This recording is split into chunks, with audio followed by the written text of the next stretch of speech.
Hey there, everybody. Welcome back to another edition of the Yak with Mac. This is Kenny, and this week I got to talk to Senior Project Manager Corrinalyn, and we got into a wide variety of topics because she has worked with so many different groups. Listen in to her advice.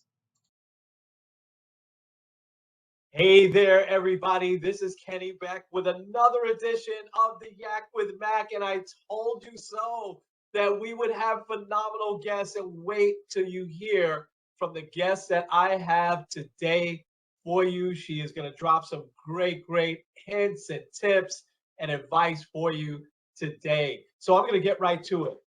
Senior Customer Experience Manager Corrinalyn is in the building and has joined us this morning. Corrinalyn, how are you? Hi, It's I'm so great good. to have you on.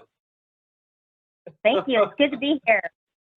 Awesome. Well, let's get right to it. I got the pleasure of speaking with you a few times now, and I just sensed maybe 5 minutes into our first conversation that, man, this is a person that is really in tune to the business, really in tune to people, and just really has some great leadership skills.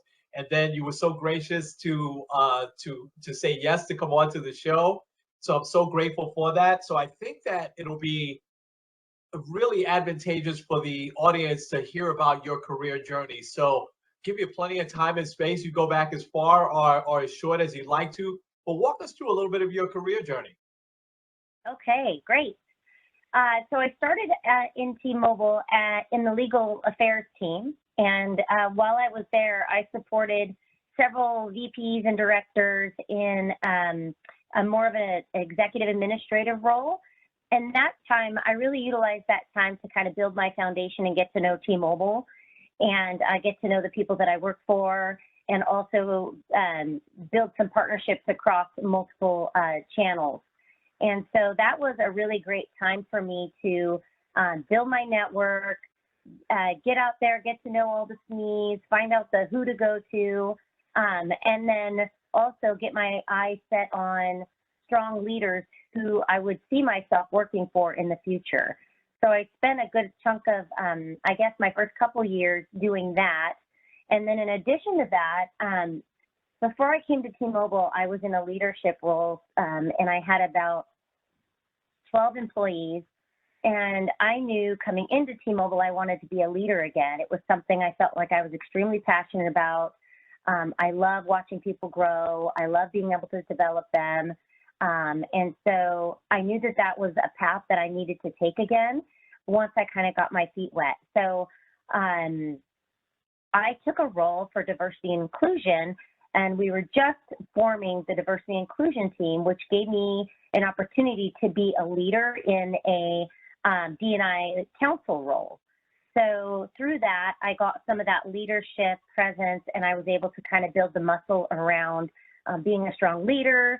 How do I lead from my chair, even though at the time I didn't have, a leadership title, but what could I do to show my leadership ability? So I really took that time to hone in and really focus on kind of what I wanted to be, what I wanted to be known for, and what was my brand going to look like, not only in the role that I had, but like as a leader. So I took that role, that leadership role on diversity and inclusion, to the next level so that I could start really applying those skills. After about, maybe 8 or 9 months in that role, I was offered a position by our executive vice president at the time. His name is Brian Bruckman, and he's in care. And he saw my leadership abilities right out of the gate. And so I got lucky and that someone saw it, took a chance, and then I ran with it. So they created a role for me, and I was able to step into a customer experience role. Now, granted, it was another individual contributor role, but I found ways to be able to focus on leadership and kind of what I wanted to do as a leader and how I could make it so that my job responsibilities helped me get to that next level, which was really people management. So I worked in care for a couple years as well, and I owned our customer intake process where basically all the leaders come in with their projects and they submit their intake, and then it's vetted through my platform, and then I take it to all the VPs and the directors for their buy-in. So I got to do that for a while, and then I also owned and executed. If you think about any enterprise-wide, very large project launch, we had, back in the day, we called them war rooms. Yes. And if you think about like MPI and things like that, like they can get a little dicey in there. So I owned making sure that we had our communications team available. We had leadership available. We had all of the SMEs ready to go so we could support the front line for our big launch, for our big launches. So that was great, and that gave me a ton of opportunity to continue learning, but it also gave me a ton of exposure to other leaders so I can, you know, not only they could see me, but I could see them and emulate some of the behaviors that I really thought were strong behaviors in a leader. So I would say around that time, after I was doing some of those launches, I think I did that for almost a year.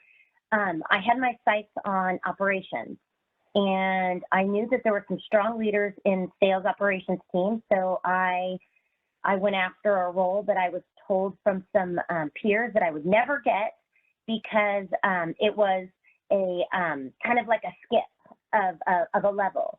And so I was an individual contributor as a customer experience manager, and this other role was a manager role. And you know, and I would just say the other peers were like, well, you can't skip, like, you know, and so I didn't believe that. I felt that I was capable, and I was just going to go for it because I truly felt like I belonged in those roles. So I applied.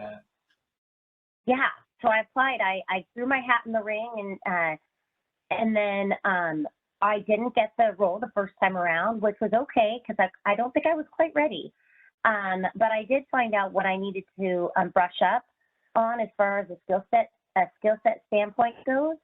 And so I did. So then I went back and I did the work. And then I got a call from the recruiter less than 8 months later saying that the role had opened up again, and that they wanted me to apply. And then from there, I reapplied, I got the role, and then I got my own team and was just so delighted because I was ready. And I had been working on my leadership style and my presence, and I just knew that I was excited to flourish with my new team and really hit the ground running. Wow. And then, do you have any questions leading up to that? Yeah. Well, I do. Yes. And so I love that. I don't love that you didn't get the role the first time around. What I love was that, well, two things. I love that nothing stopped you from going forward, even though it was you skipped a level. But number two, what I love, and I want you to expand on this just a little bit, because I find that after folks interview, often, you know, they might get a call that says you didn't get the position, but then there might not be a ton more feedback after that. And I intentionally try to do that with folks that, you know, I unfortunately turned down at that moment. So you obviously went back to the drawing board and said, hey, I really want this role. I'm going to continue to prepare for it. I mean, you had no idea it was going to open up sooner again. What are some things that you did to prepare yourself that second time around? Yeah, so I would say a couple of the things that I ended up doing was it was more of the strategy, like the kind of the top strategy of how to really fully execute from start to finish. And so I not only took some online courses, but I did also read some books about leadership style, and not just leadership, but innovation. And oh gosh, I wish I had the names of the books, but I read some books, and I also met with a bunch of directors, maybe 6 different directors, to understand what does it mean to them to be somebody who they envision being strategic, and what does that look like, and what does that skill set look like, and what are some hurdles or roadblocks that they expect a person at that caliber to be able to tackle with no supervision. And so I think through some of those discussions with leadership and understanding what that looks like, that was super helpful. And then the book that I read, and more than anything, I think because I got specific feedback of why I didn't get the role, and I asked for examples. I asked for examples from the hiring manager because I wanted to be really, really, I need those specifics so that I could be intentional with what I needed to do. And then, of course, I took the letdown of not getting the role. And, you know, I licked my wounds for a minute. But after that, I said, I turned that into passion, and I turned it into not giving up. And so I think with the additional, you know, training that I took, meeting with leaders, understanding what does strategic vision mean to you? I see it on the competencies, but what does that mean to you? And what do you expect of a person in this role? How do you expect them to execute? Through those discussions, I think that really helped me understand where I needed to build the muscle to be strong in the role for my team. Wow, that is, it's such a great blueprint that I know a lot of leaders and not even leaders, just folks that'll go for a job, especially internally, that they don't follow. They just, okay, I didn't get the job, and I'll just go for it again. But you were very, very specific. And I also love how you said you met with 6 other leaders to really, you know, get feedback, pick their brain and everything like that. Just an awesome, awesome journey. I love it. I love it. You should be really, really proud of it. Thank you. Let's, and so this is one of the other reasons why I really wanted you on, because with your experience now across a lot of different organizations, you and I got a little bit into hot topics, you know, last time we spoke. And there's so many things going on as we're only at, you know, the 3rd week of the month, or we're getting towards the tail end of the month, but very, very early in the year 2022, and things have changed so much. So, Corrinalyn, what are a couple of really hot topics that you see that leaders might not be seeing right now that you can advise them, hey, these are some things that you need to be on top of, because this is some of the things that are changing in the work landscape over the years. And as we now get into 2022, what would be 2 or 3 pieces of advice that you would give leaders to watch out for? Yeah, so yes, times have definitely changed, and we are in a whole new world. I would say, you know, as we've kind of integrated the brands, Metro by T-Mobile, and then also our Sprint brand in with Magenta brand, we have a lot of new faces, and we also have a lot of changes as it relates to operational changes and whatnot. But we also have a lot of structure changes. And something that I see right out of the gate is because of some of those changes, and because of the times of our newer employees, or just employees that are coming into T-Mobile, I should say, into the Magenta side of the house, it can be challenging transitioning in because it is a different brand, and it is it's hard to connect with people. So knowing who to go to, who are the SMEs, you know, coming across the roadblock and not really knowing how to to mitigate that, and knowing who, you know, with the structure, who do I go to now? How do I get this done? I think that it is a leader's responsibility to really help make that exchange of information happen. I know for a fact, something that I've always been very, very passionate about is connecting my people to the other areas of the business, the leadership team and the SMEs, so that they have that information. I wasn't the stopper. I didn't want to be the person that's like, oh, I'm going to go get them the information, or I'll bring you back the information. I wanted to, you know, just remove that roadblock, making sure that they feel autonomous and that they can go get those decisions, or they can go get those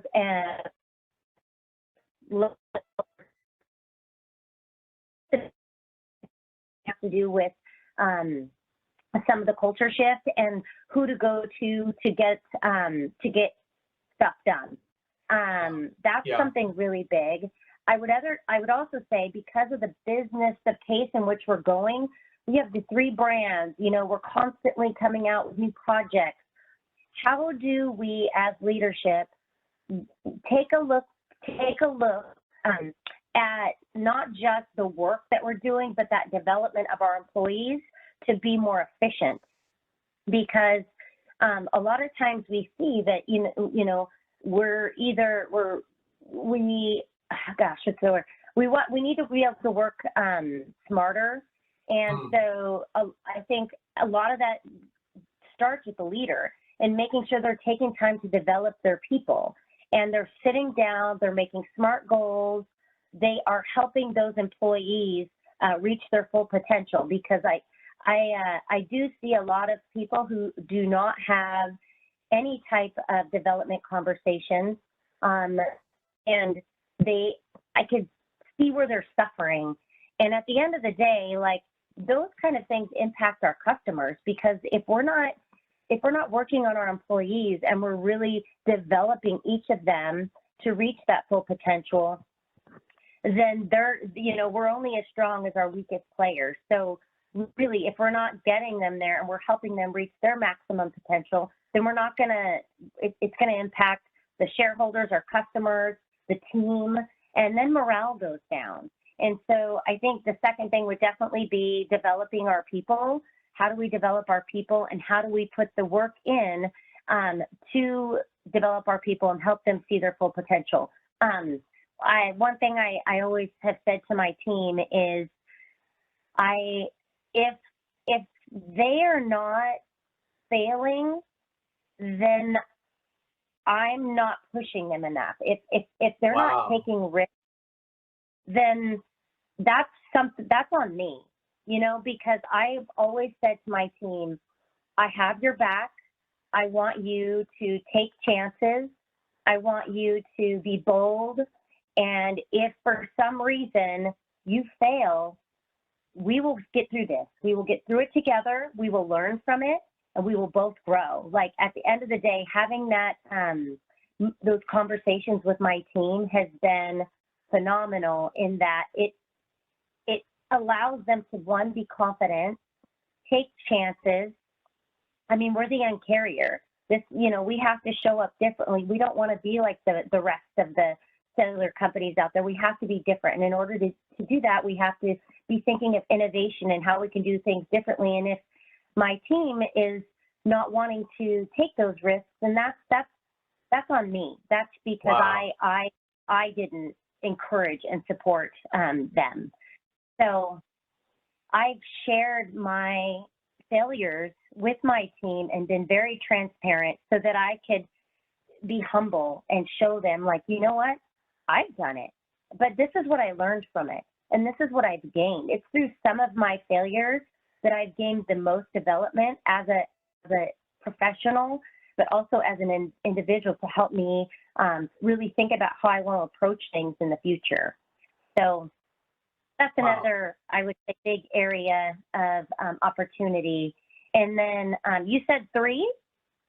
Oh, you could give 2 or 3. I just got to say, I'm just enthralled. It is, and I'm going to put that in bold letters. I mean, if my team is not failing, I'm doing something wrong. That is such a great way of thinking, because we can play it safe every day, right? We could just stay in our lane. We could just do our jobs. And you're looking for your team to not do that by also sharing how you got to where you're at right now, but also sharing those failures that happened with you in the past. It is just phenomenal advice. Yeah. If you got one more, go ahead. Absolutely. Okay. And then I think the other one would be, are people ready to be a leader? A lot of times people get promoted based on, maybe that was just where they were at in their career and that was the next step in the career path. But really, are they ready to be a leader and to be able to help people grow as individuals? And I think that I do see quite a bit of leaders who don't take the time to develop their employees, or they don't take the time to give credit where credit is due, you know, giving those opportunities. I think one of my proudest moments is being able to, like, because of my team, like, they make me, like, my team makes me look good, you know? And so I want to also give them the opportunity to have every chance to get in front of a leader and show them the incredible work that they're doing and the incredible impact that they're making in the business. So we, you know, one of my things that I did with my team is I had them do like a business case. And so every month I gave them an opportunity to pick 2 things that were kind of their, you know, we did love and loathe conversations, but instead of hearing about what's not going well and what do you hate, you know, what do you really dislike about your job, let's take those things as opportunities and let's be very strategic and very intentional, and let's go attack those things. Let's look at what we need to do to remove those things that you do not like doing or that keep coming our way, and let's put it on paper. Let's create a business plan, and let's go at it that way. And I will tell you, once I got that in their mindset of like this thing that they hate doing, there's a way to get through that. There's a way to accomplish a goal in which the thing that they weren't liking to do is squashed. We figured it out. And but through the strategy of, okay, what do I want to do? How am I going to get there? What's my full end goal? And then what was the outcome? Through those steps, and then being able to tie whatever that was back to the vision of our leadership. So here's the pain point, here's the leadership vision, being able to tie the vision and the competencies together to be able to go and really tackle. Not only was it helping them for development, and then from a competency standpoint, they were able to strengthen that, but then they were able to feel like they were winning, because this thing that they hated, they went and hit it head on. And then at the end of the day, they were able to, at the end of the month, I should say, take that business plan and go in front of our director and be able to showcase what they did, all the steps they took to problem solve and to mitigate anything that came their way to kind of get through this problem that they were having. And so I think that being able to do that as a leader, I don't see that often around the business. And I think that sometimes I think it's just because some leaders, they're just not quite, I don't know, I feel like some people just aren't quite ready to fully lead and not only push the employees, but make them think about coming to you with solutions instead of the problem, and motivating them by being an inspirational leader versus demotivating them or just like getting on them about things that aren't going well, but solving with them and really getting into the trenches if you have to, and working side by side with them to help them realize all that they're capable of, and know that this thing that drives them nuts, like, it can go away, but you have to put the effort in. You have to stop, take a moment, think through it, and be more proactive versus having to always be reactive. So I think that is just something I would like to see leaders do more of. And, I'm just passionate. Obviously, I'm passionate, and I have a lot of passion for my people. And it comes across, but it's such great advice, Corrinalyn. And you're so right. We sometimes, listen, I know I'm guilty in the past when I was on the retail side, that we would sometimes fall into the trap that best salesperson is going to make that best leader. And that's not always the case. In fact, most of the times it's not, and so I think if we just take that step back and we develop our leaders, they'll do all of the things that you're talking about, because some of that has to come a little bit granularly for them, a little bit naturally as well. And there's one other thing, and I'm going to ask you about this, but I think this is going to take another conversation with you, which I'd love to have at some point. but everything you just said really are some blueprints to really help kind of prevent that great resignation that we're seeing out there, right? Yeah. Yeah. Absolutely. Yeah. It just, if you're taking your time with your people and you're developing them, I think those are some great tips. Um, one last question for you for now. Um, what are some other things you talked about how you went back and you developed yourself? You read a book, you talked to other directors. Are there any other things you do every day to develop yourself? Yeah, I would say that I do a lot of blogging, and so Wow. and I listen to a lot of like TED Talks. And another thing I would say is I never stop working with other leaders to help be a champion for me. You know, working on my elevator pitch, making sure that my brand is showing up how I think it's showing up by asking hard questions from other leaderships across the business. Another thing I would say too is I never really let titles get in my way or scare me. If anything, I go to people no matter what level of the business they are, as I see them in their role. Like if I believe that that's the type of leader I want to be, and I want to emulate some of those behaviors, I take it upon myself to set up time with them, and whether they're EVP, SVP, VP, whatever title it is, I just don't let that get in my way. If I Wow. see it and I want to be like that, I set up time with them and I ask them questions of how they got to where they're at. What skills do they believe are the type of skills that leadership is looking for as they're creating their bench? And through those conversations, that's really helped me go and be more strategic about how I show up every day, the kind of leader I want to be known for. But again, you know, it's a fine line because you don't want to toot your own horn too much. The best thing to happen is to have somebody toot your horn and talk about you when you're not in the room. Yes, So yes, I definitely yes. feel like that's been a big win for me, is to be able to go out and showcase some of my skills, but also be able to get to know people and some of the leaders on a deeper level and let them see that I may be the Corrinalyn in the hallway that you see that's like bubbly and friendly and nice, but that's just the surface of me. I show up every day and pardon my French, but I get shit done.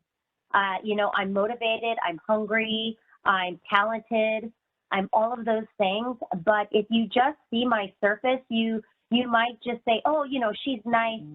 She's, you know, I don't know, she's nice, and you know, her team loves her or something like that. Right.